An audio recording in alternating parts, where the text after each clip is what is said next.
दोस्तों आज हम लोग बात करेंगे बौद्ध धर्म के बारे में।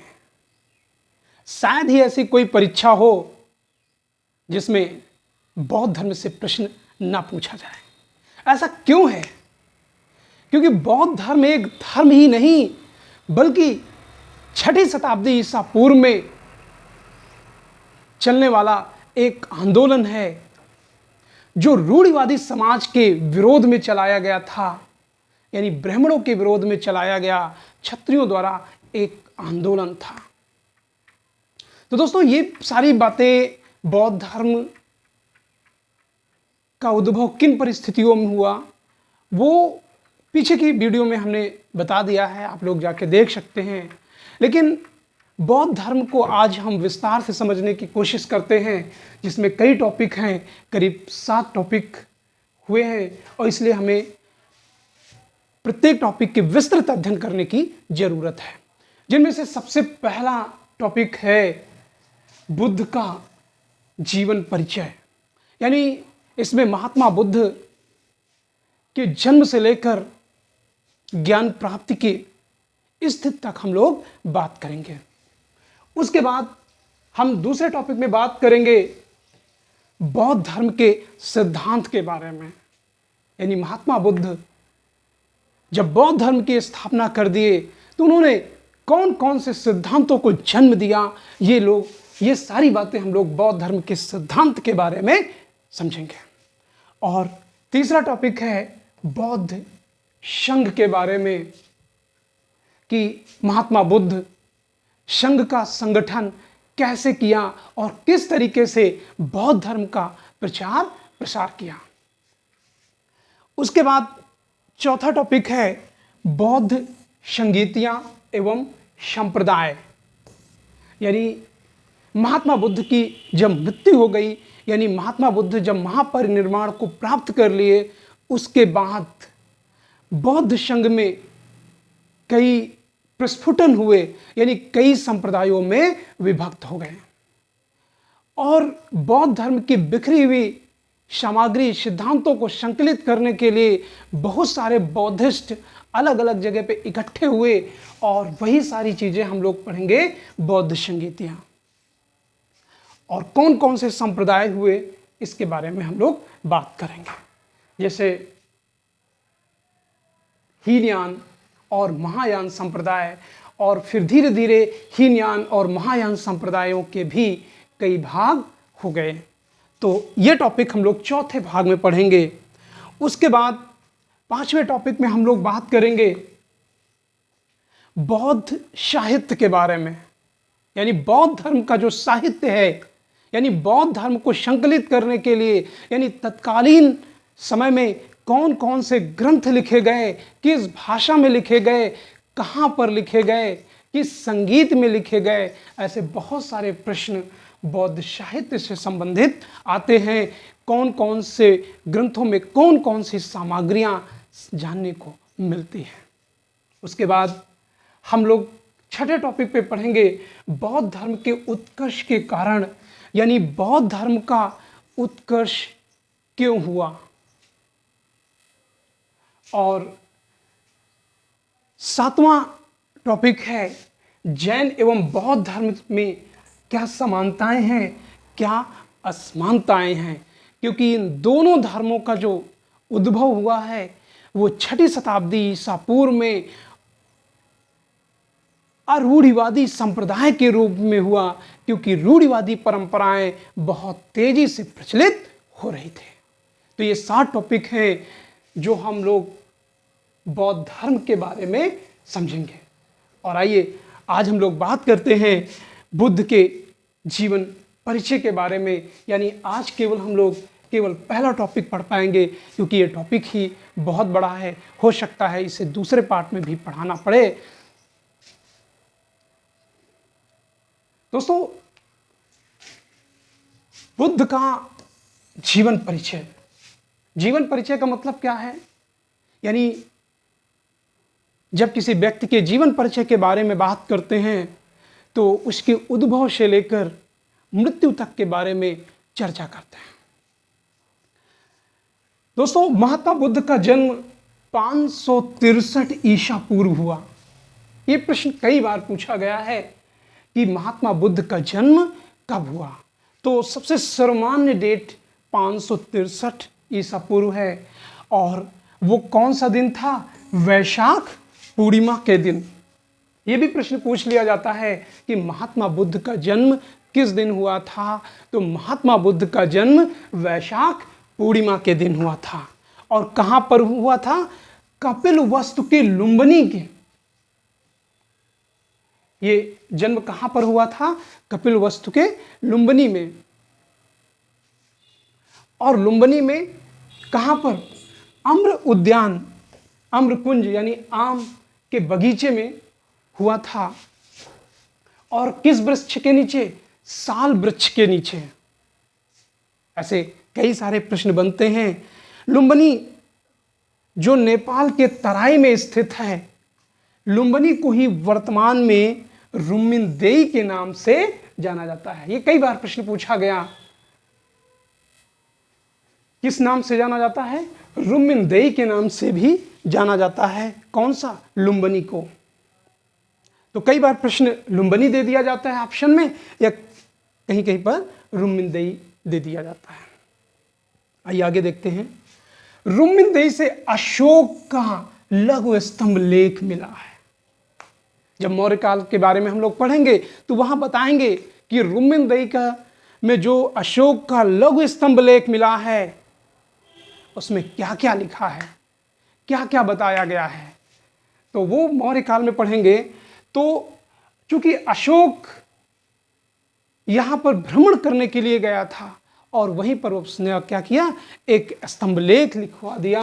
और कौन सा है? लघु स्तंभ लेख। इससे पुष्टि होती है कि यहां शाक्य मुनि का जन्म हुआ। दोस्तों, शाक्य मुनि जो शब्द आया है वो महात्मा बुद्ध के लिए आया है, क्योंकि इस स्तंभ में क्या लिखा है? हिंद बुद्धे जाते शाक्य मुनीता। क्या लिखा है? हिंद बुद्धे जाते शाक्य मुनीता। यानी यहां पर शाक्य मुनि बुद्ध का क्या हुआ था? जन्म हुआ था। बुद्ध के बचपन का नाम नॉर्मल है, आप लोगों को पता है, सिद्धार्थ था। और एक नाम और आ गया है, शाक्य मुनि के नाम से भी महात्मा बुद्ध को जाना जाता है। और इनके पिता का क्या नाम था? पिता का नाम शुद्धोधन था। और शुद्धोधन कौन थे? शाक्य वंश के क्षत्रिय थे, सूर्यवंशी। कौन से? सूर्यवंशी, जिनका गोत्र गौतम था। सिंघनक गौतम के पितामह थे। सिंघनक गौतम के दादा थे। और जयसेन इनके प्रति पितामह थे, यानी इनके पिताजी के बाबा का नाम जयसेन था। तो आप पहली पीढ़ी में महात्मा बुद्ध, दूसरे में शुद्धोधन, तीसरे में सिंघनक, और चौथी पीढ़ी में कौन थे? जयसेन। यानी सबसे पहले जयसेन, फिर सिंघनक, फिर शुद्धोधन, और उसके बाद सिद्धार्थ का नंबर आता है, जो महात्मा बुद्ध के नाम से जाना जाता है। क्या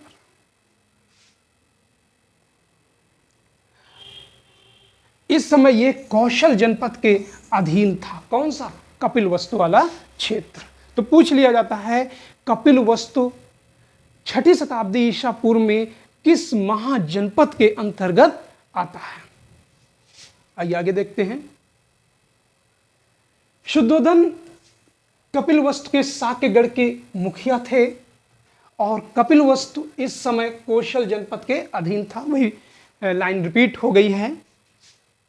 वर्तमान में कपिलवस्तु की पहचान किसके? बस्ती जिले में। कपिलवस्तु की पहचान कहां से करते हैं? बस्ती जिले से। और यहां पर जो क्षेत्र है पिपरहुआ, कौन सा है? पिपरहुआ के नाम से की गई है। बुद्ध की माता का नाम पूछ लिया जाता है तो बुद्ध की माता का नाम क्या था? माया था। क्या नाम था? माया था। और जो माया थी वो रामग्राम के कोली, ये कोली होना चाहिए, कोली गणराज की कन्या थी। यानी कि माता किस गणराज्य से थी? कोली गणराज्य से थी। कोली गणराज्य से थी और यह देवोदय गण के राजा अंजना की पुत्री थी। कौन? माया। तो नाना का नाम अंजना हो गया। इस तरीके से आप इनके जीवन परिचय के बारे में बहुत विस्तार से समझ रहे हैं। सिद्धार्थ के जन्म के 7 दिन पश्चात, यानी 7 दिनों के बाद उनकी माता यानी उनकी मां की क्या हो गई? मृत्यु हो गई। तो जाहिर सी बात है इनकी देखरेख कौन करेगा? इनका लालन पालन मौसी जी आई और जिनका नाम था महाप्रजापति गौतमी। क्या नाम था? महाप्रजापति गौतमी। इनके जन्म के समय, किसके? महात्मा बुद्ध के जन्म के समय में अतिशा, कौंडिल्य और कालदेवल ये ब्राह्मण थे और इन्होंने भविष्यवाणी की। क्या भविष्यवाणी की? इन्होंने भविष्यवाणी की यह, यानी महात्मा बुद्ध या तो परम ज्ञानी बनेंगे, भिक्षु होंगे या महान सम्राट। कौन? उसके बाद इनका विवाह 16 वर्ष की अवस्था में किससे हो गया? यशोधरा से। और कई सारे साहित्य में यशोधरा के कई सारे नाम मिलते हैं। उन नामों को यहाँ पर एक साथ रखने का प्रयास किया गया है, जिनमें से गांधारा नाम भी यशोधरा के लिए आया है। मचकंछा या भदकंछा, गोपा, सुभद्रका, बिंबा, ये सारे नाम किसके हैं? यशोधरा के हैं। यानी महात्मा बुद्ध की पत्नी के नाम हैं गांधारा, मचकंछा, गोपा, सुभद्रका, बिंबा, भद्रकंछा। लेकिन सबसे जो चर्चित नाम रहा है वो यशोधरा। और ये यशोधरा भी रामग्राम के कोली परिवार से थी। यानी जिस परिवार से इनकी माँ थी वहीं से इनकी पत्नी भी थी और एक पुत्र था। और पुत्र का नाम क्या था? राहुल। राहुल किसका नाम था? महात्मा बुद्ध के पुत्र का नाम था। आइए आगे देखते हैं। सिद्धार्थ के गुरु का नाम आता है। सिद्धार्थ के गुरु विश्वामित्र थे। नाम मिलता है बहुत कम साहित्यों में।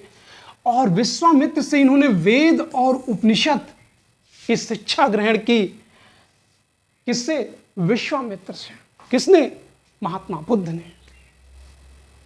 और इन्हें एक छत्री होने की वजह से इनको पुस्तकीय ज्ञान, युद्ध प्रणाली, घुड़सवारी, मल्लयुद्ध, अस्त्र शस्त्र आदि शिक्षाएं दी गई। यानी महात्मा बुद्ध धनुष बाण भी चलाना जानते थे, मल्लयुद्ध करना भी जानते थे और वेदों के ज्ञाता थे। उपनिषदों का भी अध्ययन किया, घुड़सवारी में भी प्रवीण थे, अस्त्र शस्त्र चलाने के माहिर थे। तो ये सारी शिक्षाएं दी। और ये कहा जाता है कि महात्मा बुद्ध अक्सर जम्मू वृक्ष यानी जामुन के पेड़ के नीचे ध्यान मग्न होकर बैठ जाया करते थे। यानी आप ये कह सकते हैं कि महात्मा बुद्ध बचपन से ही चिंतनशील थे।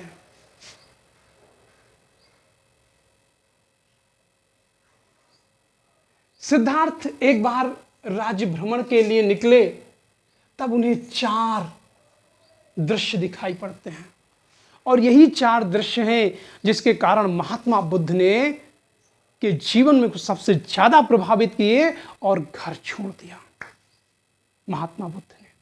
वो 4 दृश्य कौन कौन से थे? पहला था, प्रथम, उद्यान में घूमते हुए एक वृद्ध व्यक्ति को देखा, तो इन्होंने सारथी से पूछा ये वृद्ध व्यक्ति कौन है? तो सारथी, जो इनका सारथी था, चन्ना था जिसका नाम, उसने बताया ये एक वृद्ध व्यक्ति है, एक दिन सबको बूढ़ा हो जाना है। दूसरा दृश्य, एक बीमार व्यक्ति को देखा, और तीसरा दृश्य मृत्यु का दृश्य था, और उसके परिवार के लोग क्या थे? रो रहे थे। महात्मा बुद्ध दुखी हुए। और जो चौथा दृश्य था वो एक सन्यासी का था, जो सन्यास मुद्रा में, खुशी मुद्रा में, खुशी होते मुस्कुराते हुए चला जा रहा था। तो महात्मा बुद्ध ने पूछा अपने सारथी से, ये कौन है? कहा ये सन्यासी है, इसे किसी चीज की चिंता नहीं है। महात्मा बुद्ध ने ये ठान लिया कि सबसे बेहतरीन स्थित कौन है? सन्यासी, जिसको न दुख है उसको, और मुद्रा में चला जा रहा था। इन्हीं 4 दृश्यों को ध्यान रखिएगा, इन्हीं 4 दृश्यों को एडमिन अर्नोल्ड ने एक पुस्तक लिखा, और इस पुस्तक का नाम है लाइट ऑफ एशिया। इसका क्या नाम है? Light of Asia. ये कई बार प्रश्न पूछा गया है कि लाइट ऑफ एशिया यानी एशिया का पुंज, यानी एशिया का प्रकाश किसे कहा गया है? तो वो है महात्मा बुद्ध। तो ये राइटर कौन है? एडमिन अर्नोल्ड है, जिन्होंने 4 दृश्यों के वजह से सिद्धार्थ को निवृत्ति मार्ग की तरफ जाने की इच्छा क्या हो गई? प्रबल हो गई। ये उन्होंने बताया भी है। अंततः उन्होंने 29 वर्ष की अवस्था में क्या कर दिया? गृह त्याग दिया, यानी घर छोड़ दिया।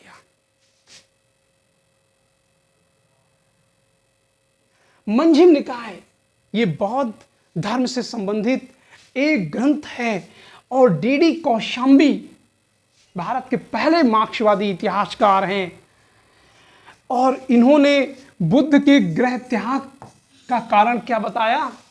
ये समझने का विषय है। इन्होंने गृह त्याग का कारण बताया कि शाक्य और कोलीय गणराज्य में के मध्य एक नदी बहती थी, और इस नदी का नाम था रोहिणी नदी, और दोनों के बीच क्या था? जल विवाद का विषय था। और इस जल विवाद के कारण कहा जाता है कि महात्मा बुद्ध ने गृह त्याग दिया, लेकिन ऐसा बहुत उचित प्रतीत नहीं होता है।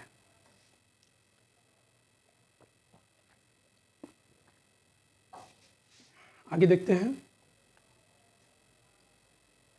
बौद्ध ग्रंथों में गृह त्याग की घटना को महाभिनिष्क्रमण कहा गया है। क्या कहा गया है? महाभिनिष्क्रमण। कई बार प्रश्न पूछा जाता है कि महात्मा बुद्ध ने जब गृह त्यागा, घर छोड़ा, तो उसे किस नाम से जाना गया है? तो महाभिनिष्क्रमण कहलाई। और बौद्ध कला में इसे अश्व द्वारा प्रदर्शित किया गया है, यानी बौद्ध साहित्य में बौद्ध स्थापत्य कला जो बनाई गई है उसमें अश्व को दिखाया गया है। और गृह त्याग के बाद कंदक उनके घोड़े का नाम था। किसका? महात्मा बुद्ध। और छंदक उनके सारथी का नाम था, जिसे चन्ना के नाम से भी जाना जाता था। महात्मा बुद्ध रात में अपनी पत्नी और बच्चे को छोड़कर घर से निकल गए। उस समय महात्मा बुद्ध की उम्र 29 वर्ष थी। और घोड़े का क्या नाम था? कंदक। और सारथी क्या था? छंदक, यानी चन्ना। उसको लेकर नगर से बाहर निकले और कहा वापस जाइए। कंदक बहुत दुखी हुआ, यानी घोड़ा बहुत दुखी हुआ, और उसने क्या किए? अपने प्राण त्याग दिए। शायद उस घोड़े को पता था कि प्राण त्यागने के बाद मैं इतिहास के पन्नों में दर्ज हो जाऊंगा। लेकिन चन्ना वापस आ गया। सारथी वापस लौट आया। बाद में जहां पर कंदक ने प्राण त्यागा था, वहां पर कंटक राम विहार का निर्माण करा गया। ये प्रश्न पूछा जाता है, कंटक राम विहार का निर्माण किस लिए हुआ था? तो कंटक राम विहार का निर्माण घोड़े द्वारा प्राण त्यागे जाने के कारण हुआ। महात्मा बुद्ध ने अनोमा नदी के तट पर पहुंचे। वर्तमान में इसे अनवैया के नाम से भी जाना जाता है। यहीं पर उन्होंने क्या किया? अपने बालों को मुड़वा दिया, यानी खोपड़ी को घुटवा दिया, यानी राशि जो ठाट बाट था उसको सब छोड़ दिया। और अपने केस कटाने के कारण, मतलब जहां पर इनके ये केस काटे गए थे, वहीं पर एक विहार बाद में बनवाया गया और इस विहार का नाम था चूड़ामणि, क्योंकि चूड़ा संस्कार में बालों का घोटा जाता है और मुड़वाया जाता है, इसीलिए इसको चूड़ामणि विहार कहा गया। और कसाय वस्त्र धारण किए। क्या किए? यानी कसाय यानी केसरिया जैसे वस्त्रों को धारण किया। सर्वप्रथम बुद्ध अनुप्री नामक अम्र उद्यान में 7 दिन तक रुके। अगर बुद्ध देखा जाए तो कई जगह लिखे, सर्वप्रथम पद्मा ब्रह्मणी, फिर रेवंत ब्रह्मर्षि एवं राजक त्रिदंडक के आश्रम में रुके हैं। तो सबसे पहले कहाँ पर रुके थे? पद्मा ब्रह्मणी, दूसरे पे रेवंतक महर्षि और तीसरा थे राजक त्रिदंडक। इनके आश्रम में महात्मा बुद्ध बारी बारी से ठहरे थे। संन्यास के बाद बुद्ध अनुप्रिय नामक उद्यान में 7 दिन तक ठहरे। फिर वहां से ये राजगृह पहुंचे। और जब ये राजगृह पहुंचे तो वैहर पहाड़ी पर शासक, मगध का शासक उस समय बिंबिसार था, उसने बुद्ध का स्वागत किया।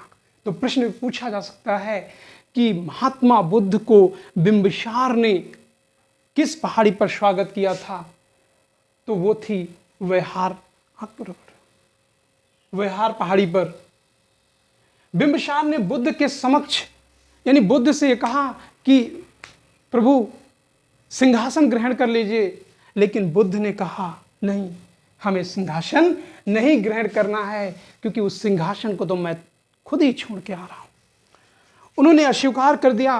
राजगृह के बाद बुद्ध वैशाली में एक सिद्ध तपस्वी अलार कलाम से मुलाकात की।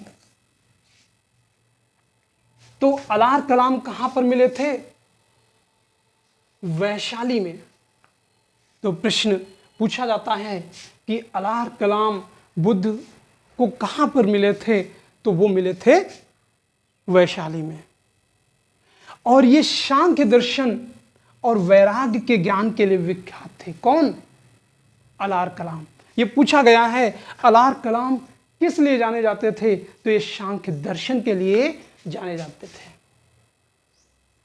अलार कलाम ने अकिंचेतन नाम की शिक्षा दी। किसको? महात्मा बुद्ध को। और इसीलिए अलार कलाम को महात्मा बुद्ध का प्रथम गुरु माना जाता है। अब आप ये कहिए कि विश्वामित्र कौन थे? तो ये सन्यास के बाद प्रथम गुरु कौन थे? अलार कलाम।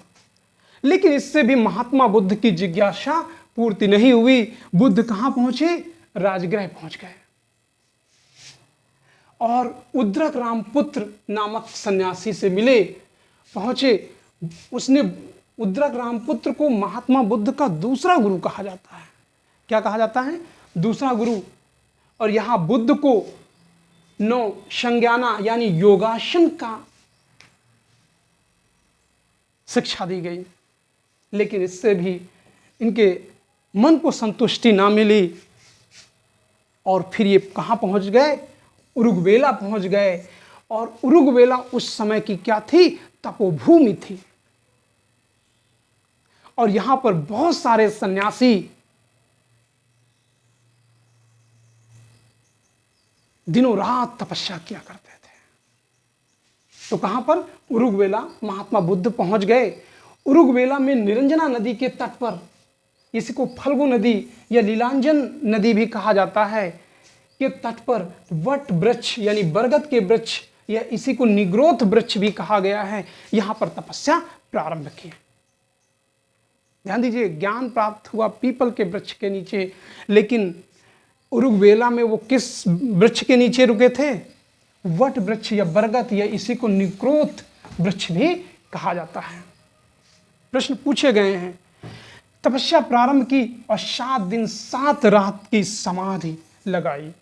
7 दिन महात्मा बुद्ध तपस्या में लीन होके बैठे रहे और यहीं पर सोथी नामक एक घसियारा ने महात्मा बुद्ध को घास प्रदान की। किस लिए? आसन लगाने के लिए। और घास प्रदान की। कौंडिल्य सहित यहाँ 5 अन्य ब्राह्मण भी तपस्या कर रहे थे। और वो 5 ब्राह्मण कौन कौन से थे? कौंडिल्य, अंजो या इसी को अशंग के नाम से जाना जाता है, असाजीवप, भद्दी और महानाम। ये 5 ब्राह्मण थे। इन 5 के नाम आपको याद रखना है और ये पूछे जाते हैं कि 5 ब्राह्मण कौन कौन थे। गृह त्याग के पश्चात लगभग 6 वर्ष का समय बीत चुका था बुद्ध की सत्य की खोज करने के प्रयास। और ये 6 वर्ष का समय जो है आर्य कृष्णा कहलाता है।